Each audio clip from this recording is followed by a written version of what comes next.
শীতের দিনে এরকম মাছের ঝোল দিয়ে তৃপ্তি সহকারে ভাত খাওয়া যায়। হ্যালো ফ্রেন্ডস, আজকে আমি রান্না করব মাছের ঝোল নতুন আলু দিয়ে। এখানে নতুন আলু নিয়েছি, আধা পাকা টমেটো নিয়েছি, আর নিয়েছি দেশি মাছ।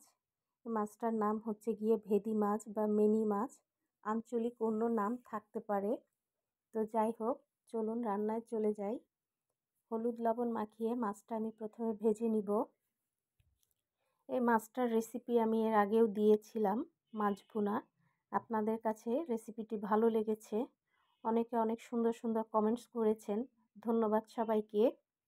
তো মাছটা আমি প্রথমে ভেজে নিচ্ছি, এক পাশ ভাজা হয়ে গেলে উল্টে দিব।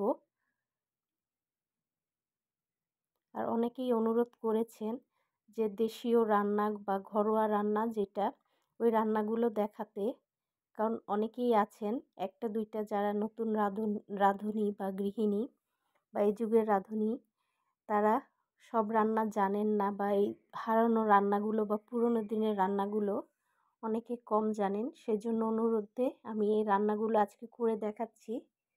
তো মাছ ভাজা হয়ে গিয়েছে, মাছ ভাজা তেলের মধ্যেই আমি দিয়ে দিচ্ছি পেঁয়াজ বাটা, আদা বাটা, রসুন বাটা, মরিচ বাটা, হলুদের গুঁড়ো। এবার পানি দিয়ে মশলাটা কষিয়ে নিব। অনেকে হয়তো বলবেন আদা রসুন দেওয়ার কি দরকার ছিল, মাছের ঝোলের দরকার হয় না বা পেঁয়াজ দেওয়া দরকার হয় না। তবে আমি বলবো যে প্রতিটা মশলায় আলাদা আলাদা একটা উপকারিতা থাকে বা স্বাদের একটা ব্যাপার থাকে। আদা রসুন যেমন স্বাস্থ্যের জন্য অনেক উপকারী, আদা হজমে সাহায্য করে এবং রসুন কোলেস্টেরল কমাতে সাহায্য করে। তো আমরা যখন রান্না করি পরিবারের সবার কথা চিন্তা করেই রান্না করতে হয়। তো এবার মশলা কষানো হয়ে গিয়েছে, আলুটা আমি দিয়ে দিচ্ছি।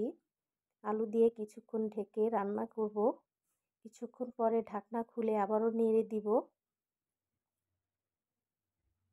এবার কেটে রাখা টমেটোগুলোও দিয়ে দিচ্ছি আমি এর মধ্যে, দিয়ে আবারও নেড়ে দিচ্ছি ভালো করে। এবার আমি দিয়ে দেব এর মধ্যে পানি। এই পানিতেই আলু সিদ্ধ হবে, টমেটোও সিদ্ধ হবে এবং মাছের ঝোলটাও হবে।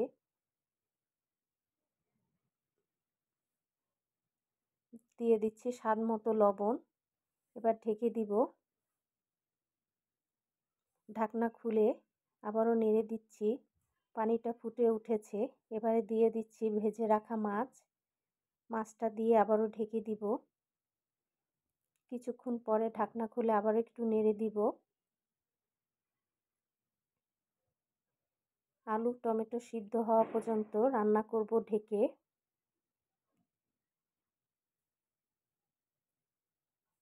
আলু এবং টমেটো সিদ্ধ হয়ে গিয়েছে এবং পানিটাও কমে গিয়েছে।